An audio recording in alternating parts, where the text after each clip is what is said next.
Hi, I'm Dave. Hi, I'm Ernest. The condo where we live needed a new seawall.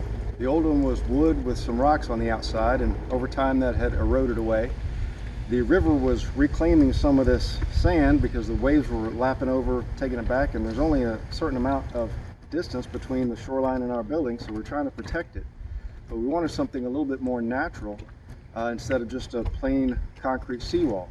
So Dave and his wife turned us on to the Marine Resource Council, where we met Katie. And after working with her a little bit of back and forth and some compromise, we tried to come up with something that was a little more natural. So we came up with this hybrid thing where the big rocks hopefully will help us keep some of our soil, and then that's where the mangroves come in. Yeah, with the mangroves, hopefully it brings some sea life here and some nature and protection from the river when the wind blows and everything as they grow and mature.